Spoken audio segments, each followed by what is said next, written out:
Welcome to this lecture review. Here we're doing the Guide to Computer Forensics and Investigations, 5th edition. Here we're working on chapter 14, which is Report Writing for High-Tech Investigations. Basically, as we wind down the lecture on this book, you're going to start more focusing on the write-up portions. So the objective is to explain the importance of the reports, describe the guidelines of writing the reports, and explain how the forensics tools can be used to help generate some of the reports automatically. So the importance of the report is it's about being able to communicate the results of your investigation, including those expert opinions. The forensics report can provide justification, could warrant collecting more evidence, could be used for probable cause hearings if, again, you need more evidence or you need the ability to collect more evidence. Probable cause is important there. Again, it's that being able to communicate at that expert level. In a lot of the U.S. district courts, they do require expert witnesses to submit written reports so that they could be rebuffed if necessary. State courts are starting to also require them, but that's more subjective depending on the state. If we're looking at Rule 26 of the Federal Rule of Civil Procedure, this does require the expert witness does write a report, and that report must include all opinions, the basis for the opinions, and information considered in coming to those opinions, basically support of your claim. This happened because, why? What is in support of that conclusion? A written report must be specify fees paid for the expert services as well. That's always really interesting because, again, whether it is prosecute or defense, they both have the ability to use expert witnesses, but again, kind of looking at the reputation and fees paid, start kind of getting involved with the reputation function of that expert witness. For example, if the defense pays me to write an opinion piece and they're paying me a hefty sum of money, that draws red flags. Part of those, the written report must also list all other civil or criminal cases in which the expert witness has testified. I always thought this was really interesting because basically they want to see kind of what type of character you are. If you are always providing expert witness or expert testimony for specific types of cases, again, it kind of goes back to your individual character. One of the nice things is expert witnesses do get paid a lot of money. That's always a fun fact. So, again, keeping a copy of any deposition notices or subpoenas that you can include, justification, style of the case numbers, dates, locations, name of the deponent, things like that, deposition banks, example of witnesses, previous testimonies, things like that. It's about documenting what you've been involved with, just in case there's ever an issue where someone is, well, drawing on your character. The reports to the client should start with the job, the mission, its goal, its purpose, finding the appropriate information on specific subjects, recovering certain important documents, recover certain types of files with specific dates and times. Those are all part of the goal or mission of why you were doing whatever you were doing. Before you can begin writing, identify your audience and the purpose of the report. That will change the language and the jargon based in your report to kind of more fit your audience. Types of reports, there can be several different types of reports depending on what you're trying to do. An examination plan focuses on what questions to be expected when testifying. Attorneys use the examination plan to guide you in your testimony. You can propose changes to the clarity or define information. This basically helps the attorney that you're working with learn the terms and functions used in that forensics. Again, assuming that you're having to use jargon outside the normal language. Here's an example. You have a verbal report, which is less structured. Attorneys can't be forced to release verbal reports. It's more of a preliminary report. It addresses areas of investigation yet to be completed. Things like interrogations, document production, depositions. Another common type of report is a written report, which is more of an affidavit or declaration. This is limited what you write and pay attention to the specific details. This will include thorough documentation and support of whatever you write. This is where getting back into the supporting your claims becomes necessary, because all of this is you support every single thing that you claim. One of the things that I really like with this area is hypothetical questions can be based on factual evidence. Basically, this helps guide and support your opinions, but they can be abused and overly complex if you're not careful. Opinions based on knowledge and experience is better. Exclude from hypothetical questions facts that can change, that cannot be used, or are not relevant to your opinion. As an expert witness, you may be testifying to an opinion or conclusion if 4 basic conditions are met. If we're dealing with an opinion, its inference or conclusion is depending on the special knowledge or skill. Experts should qualify as a true expert in their field. Experts must testify to a certain degree of certainty. Experts must describe facts on which their opinions are based, or they must testify on hypothetical questions. Again, we're looking more at opinions based on facts and past experience. That's a better route. Anything you write down as part of your examination for a report, subject to discovery from the opposing attorneys. That doesn't mean don't write things down. It means whatever you document, be thorough in that documentation. Part of that discovery is the process of the opposing attorney seeking information from each other. Written preliminary reports are considered high-risk documents, though there is going to be some degree of uncertainty with this. It's better if there are no written reports to provide.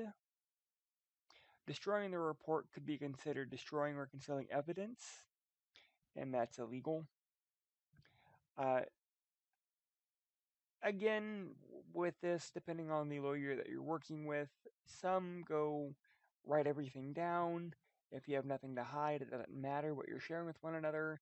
Some will go no, write nothing down. So it kind of depends based off of the lawyer that you're working with. What to include in your preliminary reports? It's the same information as a verbal report. Additional items could be things like summarizing your billing to date, estimated costs, identifying the tentative conclusion rather than the preliminary conclusion, identify areas for further investigation, and or to obtain confirmation from the attorney on the scope of your examination. Again, the report structure. Typically, there's going to be an abstract, which will be a summary, table of contents, body of the report, conclusion, references. If necessary, a glossary and an acknowledgement, and it will end with the appropriate appendix or the appendicize. So the report structure, the abstract. This is a condensing portion of the report to concentrate on the essential information, hence summary. The body consists of the introduction and the discussion sections. The conclusion starts by referring to the report's purpose statements, main points, drawing its conclusion, and possibly rendering an opinion if that's the appropriate type of report. References and the appendixes are the supporting material. There's also things like the consider, which is a I cannot pronounce that word this morning. The communicative quality, the ideas, how it's structured, the language mechanics like grammar, vocabulary, punctuation, spelling. Is it laid out in the appropriate way? Have you built the argument in a step-by-step fashion that the average person could be able to follow? Have you grouped related items and sentences into one paragraph or grouped the paragraphs per section? Is your report clear? Have you avoided using any industry-specific jargon or slang? Have you defined technical terms? Have you identified your audience? Have you looked at your writing style? Have you focused on avoiding reputation and vague language? Were you precise? Were you using an active voice or a passive voice? Avoid presenting too many details and personal observations. What you're writing about should be based in fact and only fact. Uh, Project objective, was the communicative calm? Was it detached? Um, were you able to were you actually able to focus on what you were supposed to be doing without applying too much emotion into it? Including in the signposts, uh, draw the appropriate reading attention to points. I'm sorry, these are called bullet points. Uh, was it organized in the appropriate fashion manner? Uh, did you make it so that the reader was easy to follow it? Two numbering systems are typically used: decimal, and this is to divide material into sections so the readers can scan heading information. Then there's the legal sequential numbering, which is used in pleading, which is Roman numeral represents major aspects, and Arabic numbers are supportive information. Again, this is going to be based with the lawyer and who's helping you write it, because some areas follow this, some areas do not. You have to keep in mind that it's about being able to provide supportive material in such a way that it's organized and is clean and can be uh, reviewed. Figures, tables, data, equations help tell the story as it unfolds. That way you can make sure that anyone coming after you can look at your report and can review it. And if necessary, follow the same steps and come to the same conclusions. Formatting consistently is also extremely important. Include things like explaining how you studied the problem, which should again follow that logical methodology. Explain the purpose of the report and kind of how the methodology that you use to study the problem kind of corresponds with the methodology you use to conduct the investigation and write the report and so forth. Again, it needs to all be consistent. Make sure that you include things like calculations. Provide for uncertainty and error analysis. Protect your credibility. Nothing is 100% certain, so make sure that when you're doing this that you include the appropriate calculations so that you can show if you are 90% certain or 99% certain or whatnot. Explain the results and the conclusion. It's about being able to explain your findings using the appropriate subheaders and discussion portions and have it in a logical flow. Provide references and include the appendixes. The appendixes can contain material such as raw data, figures, anything not used in the major portion of the report. Arrange them in the order of referral.